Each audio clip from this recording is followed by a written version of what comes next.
Hello everybody, welcome to my channel. My name is Kristen. I'm super excited for this video today because it is the first in my fall soap making series. This is going to be a short 3-video series showcasing just some of the soaps that I made for my 2022 autumn collection. If you haven't checked out my collection, be sure to do so. I will link my website in the description box below so you can check it out. It is all available now. This first soap that I'm showing you is one that I like to call Autumncore. It didn't turn out exactly how I planned, but I'm still overall very happy with it. So enough of the chit chat, let's get to soap making.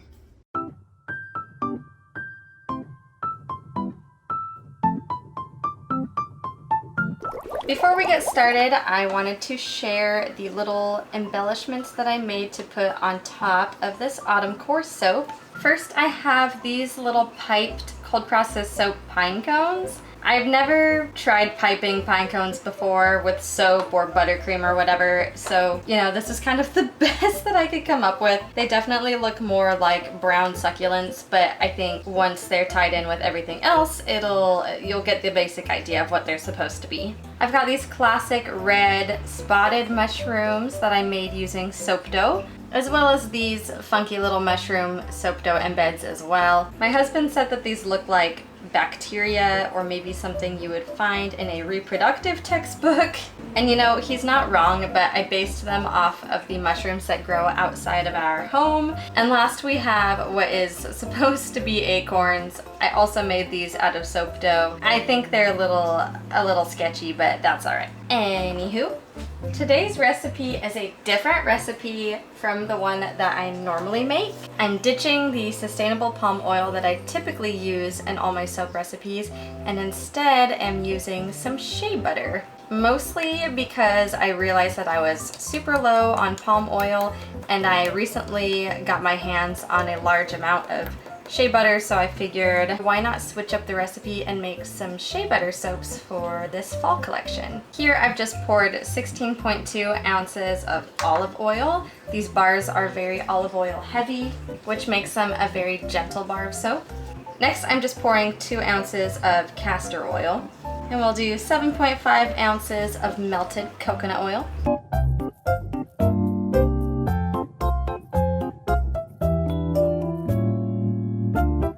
And finally, we'll do 3.2 ounces of melted shea butter.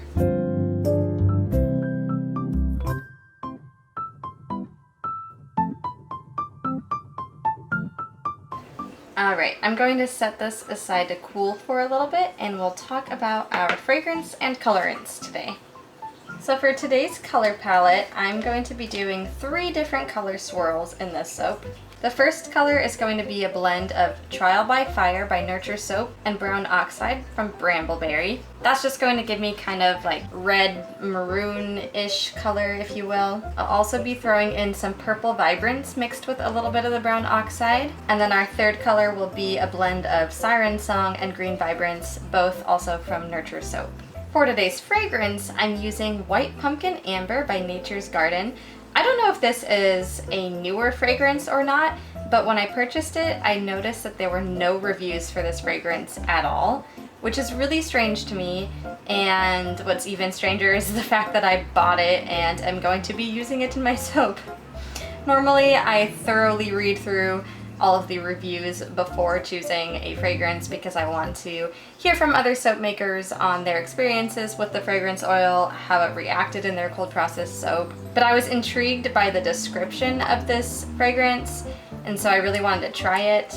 And after smelling it, I'm so in love with it. I need to use it for this soap. It's everything that I hoped for. The only thing that the website itself said was that it might cause a little bit of separation and slight ricing, which I think I can manage. So in case it does, I'm going to be working with lower temperatures today.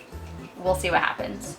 I'm getting ready to blend my colorants, and I was looking at the Green Vibrance and Siren Song blend and felt like it was a little too bright for this color scheme, so I added a little bit of Savage Garden. I think that will just darken it up a bit and give me more of what I'm going for here.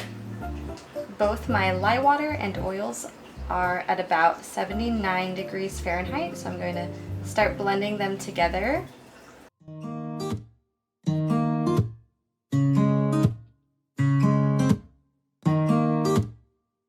I'm at a super light trace now, and I just want to separate this batter into 3 different containers. All are going to be weighed in at about 14.3 ounces. Now that everything is separated, I can go ahead and add the colorants and get those blended up before adding in the fragrance oil.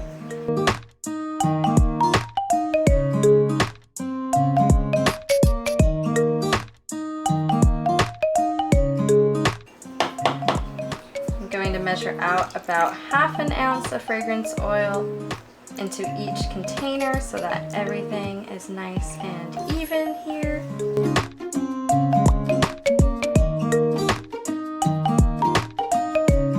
Then I'll go ahead and get everything stirred in by hand, and I'm watching for any potential ricing that I might see here.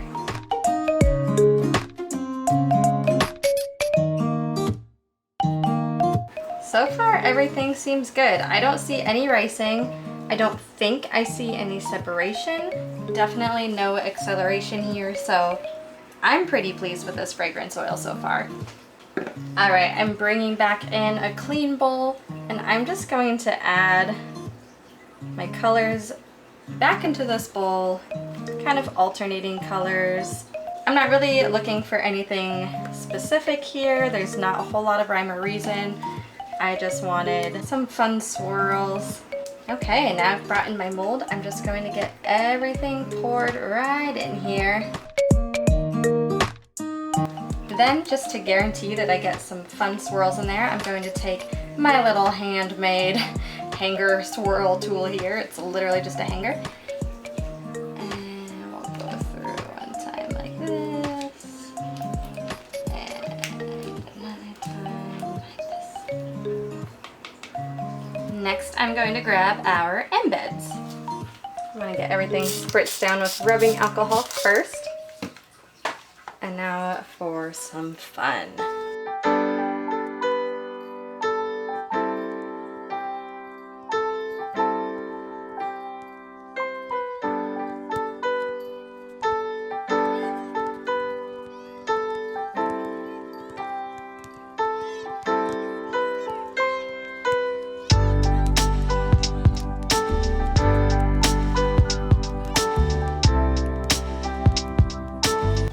I feel like I want to fill in even more spots, so I'm just going to cut up some of these little pine cone embeds that I have here. I'll kind of just like stick these in random spots as well, just for filler.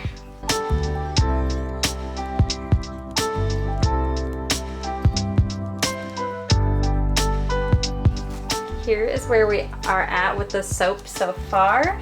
I'm really loving it, but I feel like I want to put a little bit of glitter on these pine cones.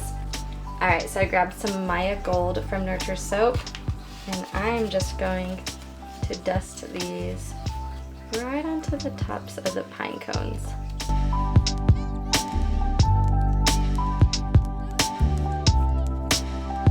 Just to add a little bit of autumn magic. Seal everything in one last time. And voila! Here is the top of this Autumncore soap. I'm super excited to cut into this tomorrow. I feel like there's a little bit of color morphing going on as I was pouring all the soaps. Either that or I just really didn't portion out all the colors properly and it ended up looking strange. I don't know. Either way, I'm super happy with this fragrance oil. It behaved really well. The soap didn't start to really set until after I got it into the mold, and hey, I'm okay with that. I had plenty of time to get my embeds in, and I think they look super cute. And yeah, all right, I'm going to let this soap set for 24 hours, and then we'll come back and dig into this tomorrow.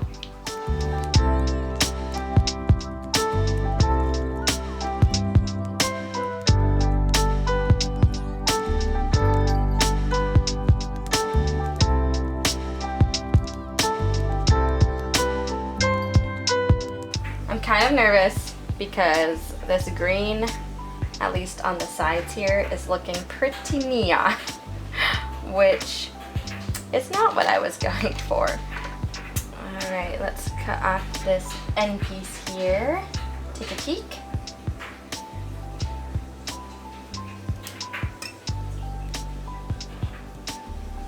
Oh, it is looking pretty neon, y'all. Oh no, why did it turn so neon? The color I was going for was more of a dark, like kind of forest green, teal. I probably just shouldn't have added any of the green vibrance that I had. It was really bright. I should have known that it would make it too light. I don't know. I will just continue to cut and see how the rest of these look. Alright, well here is one of the bars. You probably can't really see the color very well. The lighting in here is kind of horrible right now. But yeah, the green is definitely really bright.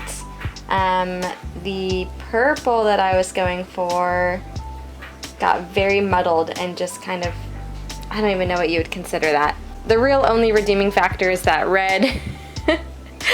And then of course I still love these embeds on top. They look so good. I don't know, I don't completely hate how it all looks. It's just not the exact color palette that I was going for. I don't know, it's interesting. It's an interesting bar. It's definitely not what I had pictured. I'm really bummed that the green is neon. I'm really sad that I think I just added too much brown in with the purple. Maybe I should have just left the purple alone. I kind of wanted to darken it a bit and I shouldn't have. I'm going to let these cure for a bit before I come back and take a look at them.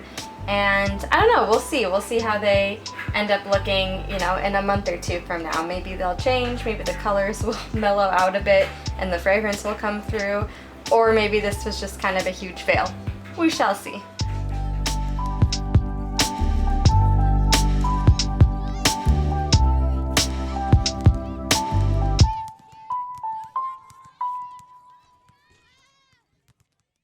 It's been 7 weeks since I've made the soap, and I don't think the colors really changed necessarily, but I stared at this soap so much every day trying to figure out if the colors were changing that I'm pretty sure I kind of like convinced myself to just be okay with how the colors are.